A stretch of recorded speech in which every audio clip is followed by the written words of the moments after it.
wabarakatuh. Saya Sri Ramadhani Putri dengan NIM 1816010056 akan membahas materi tentang statistik deskriptif.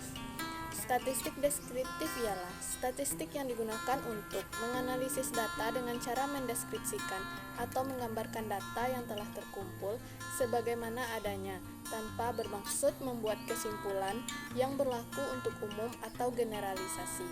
Sesuai dengan namanya, deskriptif hanya akan mendeskripsikan keadaan suatu gejala yang telah direkam melalui alat ukur, kemudian diolah sesuai dengan fungsinya.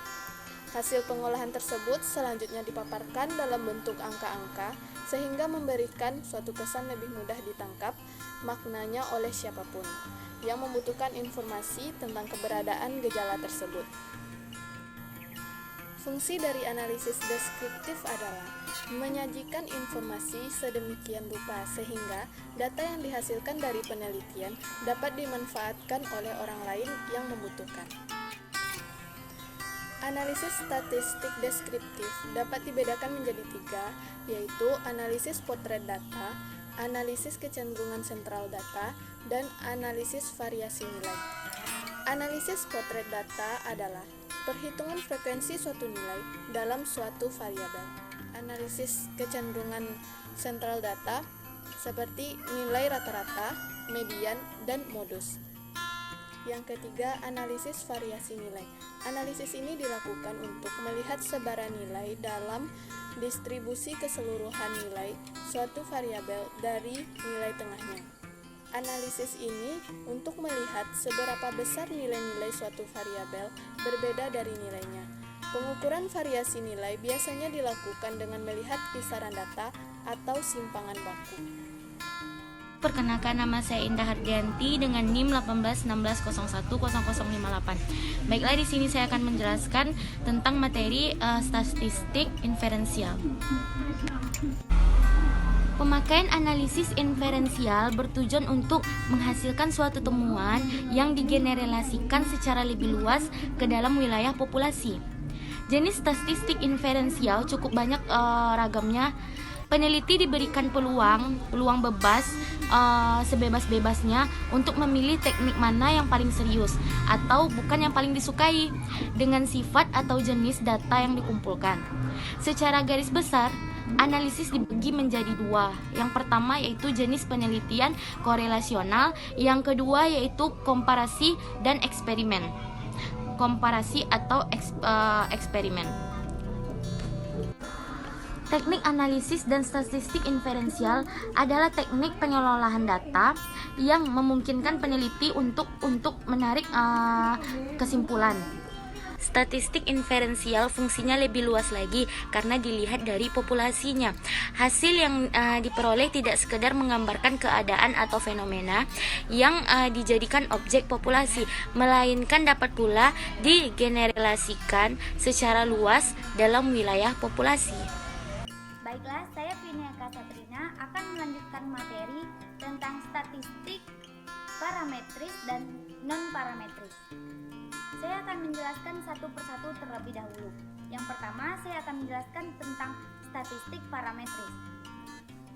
Statistik parametris ini adalah statistik parametris yang digunakan untuk menguji parameter populasi melalui statistik atau menguji ukuran populasi melalui data sampel. Statistik parametris ini memiliki teknik analisis statis melalui korelasi person, korelasi Spearman, dan uji T. Kedua yaitu statistik non-parametris. Statistik non-parametris tidak menguji parameter populasi tetapi menguji distribusi. Jadi dapat kita lihat di sini bahwasanya statistik non-parametris dengan statistik parametris sangat berbeda jauh. Statistik parametris menguji populasi, sedangkan statistik non-parametris hanya menguji distribusi saja. Statistik non-parametris ini memiliki teknik analisis statistik yaitu yang pertama yaitu korelasi Spearman atau Spearman Rank Order Correlation, di mana kegunaan dari korelasi Spearman ini adalah berfungsi untuk menentukan besarnya hubungan dua variabel yang berskala ordinal atau tata jenjang. Selanjutnya teknik analisisnya yaitu chi-square. Chi-square di sini berguna untuk mengetahui ada tidaknya hubungan antara variabel bebas dengan variabel tergantung. Nama saya Duroto Nafisa dengan NIM 1816010064.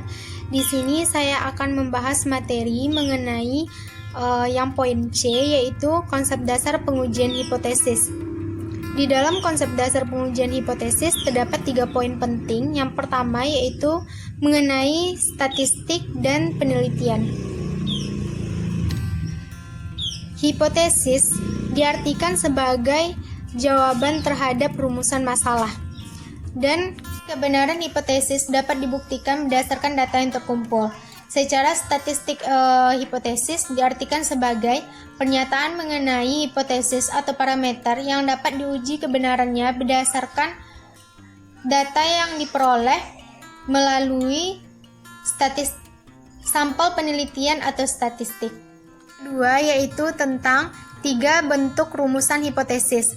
Yang pertama yaitu hipotesis deskriptif, adalah dugaan tentang nilai dalam satu variabel mandiri dan tidak membuat perbandingan hubungan. Yang kedua yaitu hipotesis komparatif, adalah pernyataan yang menunjukkan nilai dalam satu variabel atau lebih pada sampel yang berbeda. Yang ketiga yaitu hipotesis asosiatif atau hubungan, adalah pernyataan yang menunjukkan dugaan tentang hubungan nilai dalam satu variabel atau lebih, yaitu tahap kesalahan dalam pengujian hipotesis. Pengujian hipotesis pada dasarnya adalah menaksirkan parameter populasi berdasarkan data sampel. Ada 2 tahap dalam menaksirkan. Yang pertama yaitu a point estimate. A point estimate ialah suatu taksiran parameter populasi berdasarkan satu nilai data sampel. Yang kedua yaitu interval estimate, ialah suatu taksiran dalam menaksirkan parameter populasi berdasarkan nilai interval data sampel.